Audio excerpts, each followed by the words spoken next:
আজি কিছু সময় ধৰি আমি আমাৰ যিখিনি পৌৰসভাৰ পাৰিষদসকল আৰু জিলা আয়ুক্ত আৰু জিলাৰ DDMৰ সকলো বিষয়া চাৰ্কল অফিচাৰসকলৰ লগত এখন সভা কৰিলোঁ। কাৰণ আপোনালোকে দেখিছেই যে পানী হৈও আছে আৰু হোৱাৰ সম্ভাৱনাও আছে। গতিকে আমি ইয়াত কেনেকৈ মোকাবিলা কৰিব পাৰোঁ এই কথাখিনি পাতিলোঁ।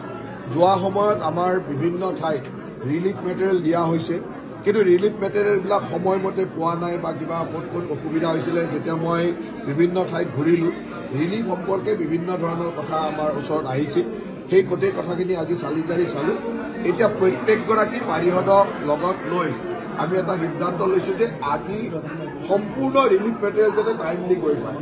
তাৰ উপৰি কিছুমান ৰিলিফ মেটেৰিয়েল যেনেকুৱা মস্কিটো কইল, কেণ্ডেল, চেনিটাৰী নেপকিন, এনেকুৱা ধৰণৰ বস্তু য'ত প্ৰত্যেক ঘৰ মানুহকে প্ৰয়োজন। এতিয়া বিভিন্ন ঠাইত কাৰেণ্ট নাই, গতিকে তাত কেণ্ডেল প্ৰয়োজন।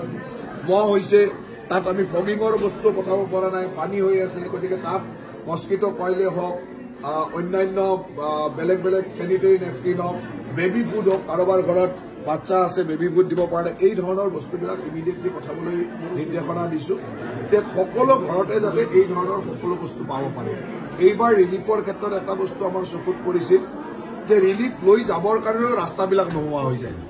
যেতিয়া পানী হয় তাত পানী হৈ যায়, তাত গাড়ী সোমাব নোৱাৰে, এখন দুখনে নাও থাকে, সেই নাৱৰে মানুহ ওলাবও লাগে, নিবও লাগে। তাত সময় যিহেতু আমাৰ কোনো বেলেগ গ্ৰীণ কৰিডৰ নাছিল, গতিকে এতিয়া আমি সিদ্ধান্ত লৈছোঁ যে যিহেতু পানী বৰষুণ দিলে বিভিন্ন ঠাইত পানী হোৱা জেগাবিলাক আমি জানোৱেই, এই জেগাবিলাকত পানী হয়, তাত কিছু ওখ ঠাইত ৰিলিফ মেটেৰিয়েল আগৰ পৰা সাজু কৰি ৰখাৰ ব্যৱস্থা কৰিছোঁ।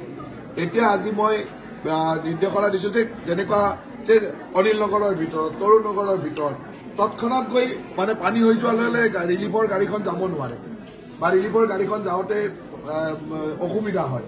গতিকে আমি আগতীয়াকৈ তাত কিছু ওখ ঠাইত তেনেকুৱা ৰিলিফ মেটেৰিয়েলবিলাক আগৰ পৰা যোগাৰ ৰাখিম, যাতে ইমিডিয়েটলি পানী হ'লে 2 ঘণ্টা 3 ঘণ্টাৰ ভিতৰত মানুহক ৰিলিফ সামগ্ৰীটো দিব পাৰে। এইধৰণে ৰিলিফৰ গোটেই ব্যৱস্থাটো আমি এটা ডেভেলপ কৰাৰ চিন্তা কৰিছোঁ যে কেনেকৈ মানুহক অতি সোনকালে সকাহ দিব পাৰি।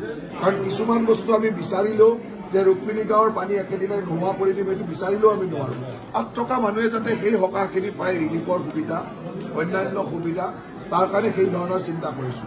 আজি আমি আৰু এটা সিদ্ধান্ত লৈছোঁ যে আমাৰ পৌৰ নিগমে প্ৰত্যেকগৰাকী পাৰিষদে 10 জনকৈ আপদা মিত্ৰ বা নগৰ বন্ধু হিচাপে তেওঁলোকে এপইণ্ট কৰিব। এপইণ্ট মিনছ তেওঁলোক ভলেণ্টিয়াৰ, তেওঁলোকে ভলেণ্টিয়াৰ হিচাপে তেওঁলোকৰ নিজৰ নিজৰ এৰিয়াত 10 গৰাকী ভলেণ্টিয়াৰ দিব। সেই ভলেণ্টিয়াৰসকলক যিখিনি ৰেইনকোটৰ পৰা, গামবুটৰ পৰা যিখিনি সামগ্ৰী দিব লাগে যে বাৰিষাত গৈ কাম কৰিবৰ কাৰণে, সেইখিনি বস্তু আমি দি দিম, যাতে তেওঁলোকে প্ৰত্যেকটো ৱাৰ্ডত লগে লগে ইমিডিয়েটলি আমাৰ আপদা মিত্ৰ আগৰো আছে বা আমাৰ অফিচাৰ আছে, গাঁওবুঢ়া আছে, মণ্ডল আছে, তাৰ উপৰি তেওঁলোকে এজ এ ভলেণ্টিয়াৰ তাত খুব ধুনীয়াকৈ কাম কৰিব পাৰে। কাৰণ কিছু সময়ত এজন গাঁওবুঢ়াই বহুত ডাঙৰ এৰিয়া চাব লাগে, মণ্ডলে বহুত ডাঙৰ এৰিয়া ছাৰ্ভে কৰিব লগা হয়, সময়ত এই কথাবিলাক ঠিককৈ হৈ নুঠে। সেইকাৰণে আজি প্ৰত্যেকগৰাকী ৱাৰ্ড কমিশ্যনাৰক আমাৰ ভাল স্বেচ্ছাসেৱক 10 গৰাকীকৈ স্বেচ্ছাসেৱক দিবলৈ অনুৰোধ কৰিছোঁ। সেই 10 গৰাকী স্বেচ্ছাসেৱকে বিপদৰ বন্ধু হিচাপে যাতে সেই এৰিয়াটোত কাম কৰিব পাৰে।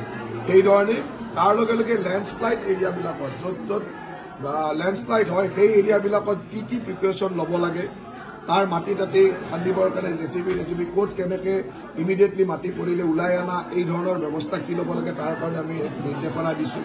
তাৰ উপৰি আপোনালোকে জানে যে যোৱা পৰহি আমাৰ গুৱাহাটীত 5 গৰাকীকৈ ব্যক্তিৰ মৃত্যু হৈছিলে। প্ৰতিগৰাকী ব্যক্তিৰ নিকটাত্মীয়লৈকে আমি 4 লাখ টকাকৈ দিম। আজিয়ে এই চেক তৈয়াৰ কৰা হৈছে, ৰেডি কৰি দিয়া হ'ল। তেওঁৰ নিকটাত্মীয় প্ৰত্যেকগৰাকীক আমি 4 লাখ টকাকৈ দিম প্ৰতিগৰাকী ব্যক্তিৰ বিপৰীতে। আৰু আজিৰ ভিতৰতে আমাৰ ৱাৰ্ড কমিশ্যনাৰ, সেই ঠাইৰ বিধায়ক, সাংসদ বা অন্যান্য আমাৰ ৱাৰ্ড বা পাৰিষদসকলে গৈ তাত তেওঁলোকৰ ঘৰত আজিয়ে চেক হেণ্ডঅভাৰ কৰি দিব, যাতে এই 5টা পৰিয়ালক মানুহ যাৰ যাৰ ঢুকালে তেওঁলোকক আমি ইমিডিয়েটলি আজিৰ ভিতৰতে তেওঁলোকৰ প্ৰত্যেকটো পৰিয়ালকে নিকটাত্মীয়ক 4 লাখ টকাকৈ দিয়াৰ সিদ্ধান্ত লৈ, মানে আমাৰ দিয়াই হয় সেই পইচাটো, আজিয়ে ৰিলিজ কৰি আজিয়ে চেক গৈ দি থৈ আহিব। সেইখিনিৰ কাৰণে গোটেই ব্যৱস্থা কৰিছোঁ আৰু গোটেইখিনি আমাৰ পাৰিষদসকলে সেইখিনি দায়িত্ব লৈ সকলোৱে গৈ তাত দি থৈ আহিব। যে ইতিমধ্যে নলা নিষ্কাশন এবাৰ হৈ গ'ল, আকৌ পানী আহি গ'ল, গতিকে এতিয়া নলাবিলাক আৰু বোকাৰে ভৰ্তি হৈ গ'ল। এই পানী কমাৰ লগে লগে নেক্সট ৰাউণ্ডৰ নলা নিষ্কাশন আৰু এবাৰ কৰিব লাগিব। উইদিন মানে 3-4 days 5 daysৰ ভিতৰত কমপ্লিট নলা নিষ্কাশন এতিয়া ৱাৰ্ড কমিশ্যনাৰসকলক আমি প্ৰত্যেকটো ৱাৰ্ড বা এৰিয়ালৈ এখন ৰাজহুৱা পাব্লিক কমিটি বনাই দিছো। সেই পাব্লিক কমিটিবিলাকত আমাৰ ৱাৰ্ড কমিশ্যনাৰসকলো আছে আৰু তাৰ স্থানীয় লোক আছে। এতিয়া আমি নিৰ্দেশনা দিছো যে এই বানপানীটো শেষ হোৱাৰ লগে লগে কমি যোৱাৰ লগে লগে কমপ্লিট নলা নিষ্কাশন কৰিবৰ কাৰণে ডিচিনটেশ্যনৰ কামখিনি কৰিবৰ কাৰণে আৰু এবাৰ যি কণ্ট্ৰেক্টৰে কাম কৰিছে তেওঁ কাৰণ আপটো বানপানী শেষ হোৱালৈ তেওঁলোকে টাইম টু টাইম কৰি থাকিব লাগিব। ইতিমধ্যে সেই নলাবিলাকত বোকা আহি ভৰ্তি হৈ গ'ল।